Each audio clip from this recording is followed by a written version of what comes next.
So you guys know how I say that content creation is a long-term journey, right?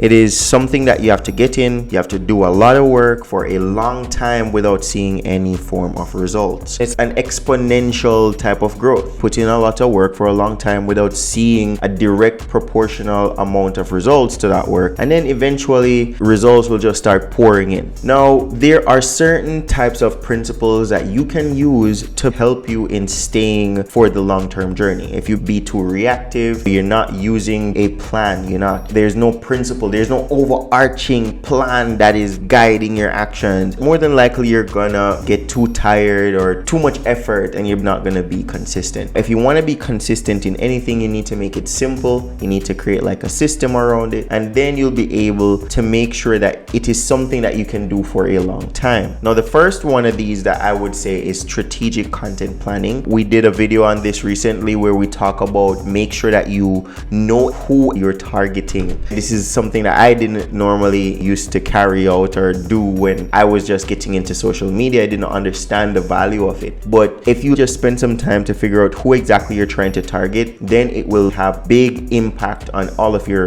remaining decisions, because now you will have, okay, I'm making content for this person. Would this person like it? No, or yes, that type of thing. But also just strategic content planning also will prepare you in the amount of work that is required. What load do you need? Meaning you need to establish, okay, how often will you be posting online? These are some of the things that will pop up in content planning. You have to be like, okay, do I want to post every day? Is that essential for my growth? It would. The more volume you're able to provide or produce to your audience, that they will get a chance to understand who you are, be able to expect your content, and this community will start to grow. So volume is important, man, and you have to understand, okay, if I'm posting this at this frequency, then what is required of me? Because in a whole month, how much do I really need to have 30 videos in a whole month? You know what I mean? Do I need to really be recording 30 different videos? And if I record 30 videos, am I going to be doing them consecutively, meaning I record a video, do it that day? And because that's a lot of effort. If you build a system that requires too much effort of you, it's not going to work out. So these are some of the questions that you need to focus on and answer in your strategic content planning. This will help you to carry out your journey for a longer period of time. You'll also not run out of ideas. You'll know exactly all of the content themes that you have, the content pillars, the content multipliers. You'll have your YouTube series or content series to be like, okay, I've built an entire framework. All of this is covered in our content strategy video that is in the cards here. But these are important things to have if you want to be on board for the long-term journey. The next one is content batching. We just spoke about the fact that you need to make it simple. Are you going to be recording every day and then posting that same day? On one Sunday or one Saturday, I'd wake up so miserable to have to record a video that day. Nah, I'd fall off. Just even doing that every day, again, this is long term. You have to think maybe 3 years worth of content planning, man. You have to dedicate time to this if you're building it to be serious. The answer to this is batch filming. You're able to plan your content and be like, hey, I'm gonna record about 10 videos today. I'm gonna work on them in terms of post-production for maybe a week, and then I will start to post them at whatever frequency I need to post them at, so that I have the time to do that again. And a good strategy would be that the time that it takes you to come up with an idea, shoot the video, and publish all of your content in that batch, for it to take way more time than it would take you to actually create a batch. So you're releasing content and you have maybe 10 pieces of content. I would say maybe take 10 weeks to release that piece of content. Or maybe drop a piece of content every other day, so that you have, what is that, 10, 20, you have 20 days now to create another batch of 10 videos. So that's what I mean. Content batching, it saves a lot of time. It helps with organization. You don't have to be setting up and pulling down your camera, all that type of stuff. Much easier, and it takes a lot less effort. Now, obviously, if you're going to be creating batches of content, it can't be news content. It can't be content that just dropped today and and you need to talk about it right now. It's not time sensitive content. So another strategy is evergreen content. Evergreen content is extremely important, especially when you're trying to get your reps in. You need to be doing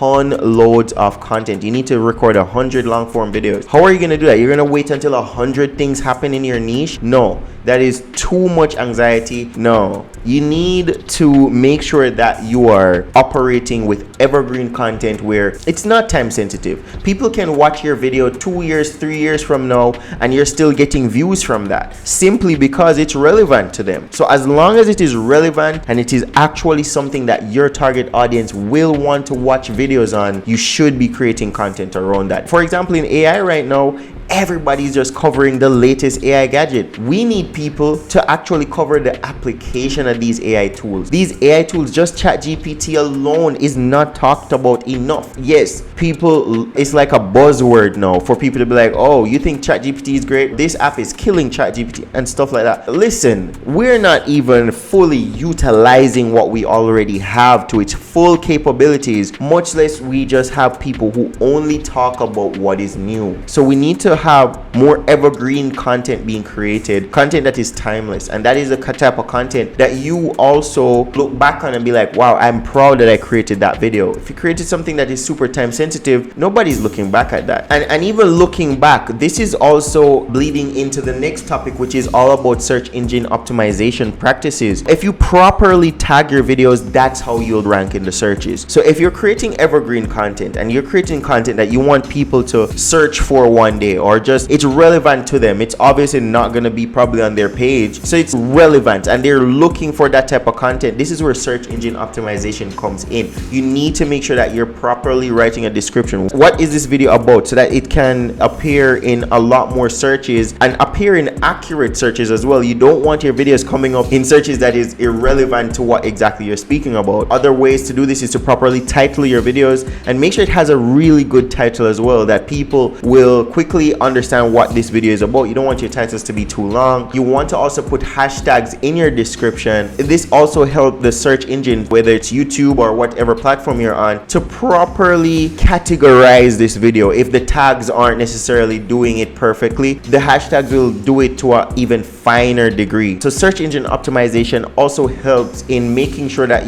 this long-term strategy that you're trying to build on, you want your content, the more you build, for it to compound. And that's how this works. You want all of your content to compound and make this massive empire of content. Anything that somebody's searching for, your name is most likely to come up because you are relevant in this niche. You're talking about everything that anybody is actually searching for in this entire niche. You're definitely going to be really grateful for that. And that is the best way how to have a long-term strategy too. This is the best strategy, and search engine optimization helps a ton with that. The next section is to also diversify your content format. Now, a lot of people, yes, I love to talk about video content. It's what I want to push more people to do because it is harder. If you actually put in the effort, you will get more results, and video content get way more results than image content and text content. However, text content and image content still is very important. All three formats are very important, and in your content strategy, you need to make sure that you're addressing all three. This comes in where not everybody is watching video, and not everybody has the time to sit and watch a video. They see an image and they'll just read that image. It's visually pleasing. So on a platform like Pinterest or a platform like Instagram, which is very visually oriented, that type of content might stand out there. Video content will show up a lot on YouTube, it will show up on TikTok, it will show up on Instagram Reels. Video content is king. You need to make sure that you're diversifying your content format. So you're also creating image content for those platforms as well as text content. People love text content on LinkedIn and Twitter. These platforms, it's all about text. People they read tons of post threads on these platforms. So you want to make sure that you're showing up for all different factions of your target audience, because yes, you're probably going after people in fitness or you're going after people who are in marketing, but that comprises of a lot of people, and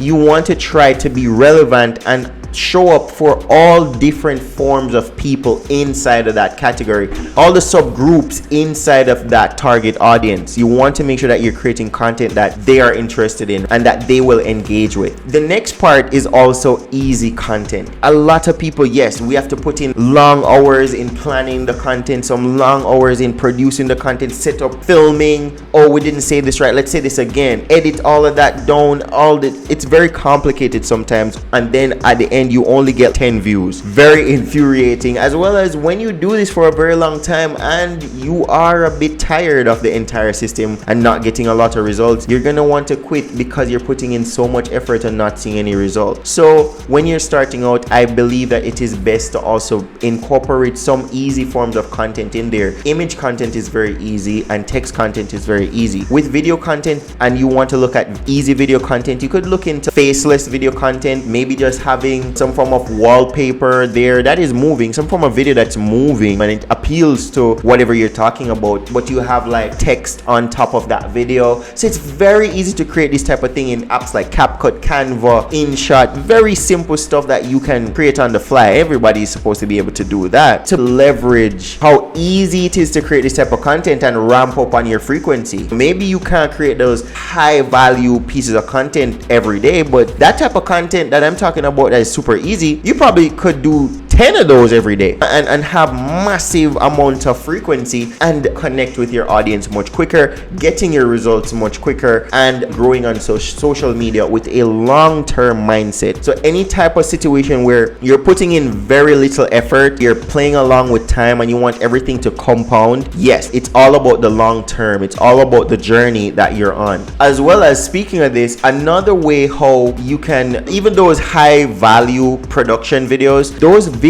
if you're really leveraging them, you need to make sure that you're getting the most out of those videos as well. It's not just, oh, I'm gonna post all of this on YouTube. I just spent hours working on this long form video, 20 minutes, 30 minutes, 40 minutes. I'm just gonna post it on YouTube and get 10 views. No, you need to make sure that you're repurposing that, and there are tons of different ways how to repurpose videos. We probably need to create a video on it. I think we did. We created a video how we turn one video into 15 different pieces of content, which then turns over to be about 100 posts because we have an omnipresent strategy. So we extract 100 posts out of one video. That's ton load of value. There are tons of ways how you can repurpose your videos. You shot a video a long time ago, bring it back. Just bring it back. Or you want to hire your editor, or you edit it yourself and give it a new spin. Edit it a different way, post it again. What we also talk about in that video that I was saying there was we cut out small portions of our long form content and create short form content for TikTok, all of the platforms really, YouTube Shorts, Reels, all these platforms that love short form content. We cut out slices of our videos and place it on there, and that also supplements our social media to make sure that, yo, we're posting every single day. We're definitely not recording a new video every day, but hey, this is how we repurpose our content. You have to put in the effort, just taking a second and just doing the brain work of how exactly can I build a system where I do very little work and this thing just runs by itself. You know what I mean? It just does all the work for you. How exactly can I do that? That is what you're trying to build here. And the more you're able to fine tune that system and build that system out, it's the more you will be rewarded in the long term, because all of this work will compound and you will have an amazing amount of followers and engagement on your social media, and that can be leveraged for all sorts of income streams. Speaking of income streams, that's the next topic that we're going to talk about in the next video. So let me know if you guys are interested in that. Thank you guys so much for watching.